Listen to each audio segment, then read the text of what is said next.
Hello everyone, card of the day po tayo. Check lang natin ano yung pinaka-energy ngayong araw na to. Pero timeless reading po ito, kahit kailan nyo naman po ito mapanood.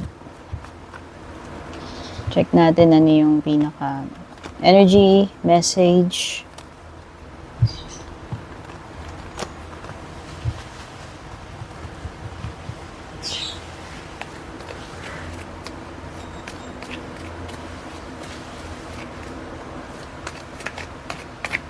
Thank you so much for following or liking my page.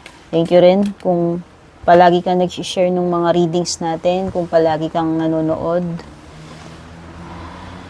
Okay, your card of the day is the Two of Wands.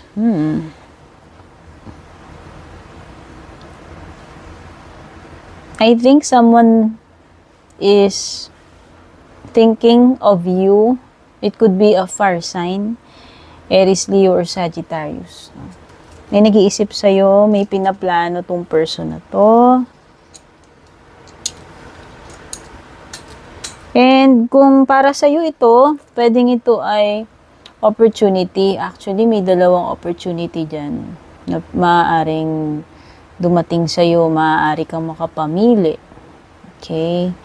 It could, if this is an advice, sinasabi ng card na to na i-consider mo mag-leave ng iyong comfort zone.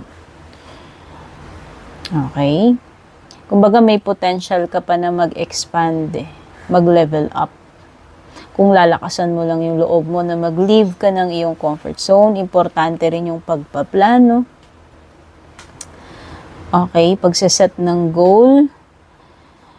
And ayan no, kung nakikita mo dito, malawak eh. So, yun yung potential mo.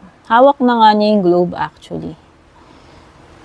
So, imagine mo na ma-harness mo or ma-reach mo yung full potential mo.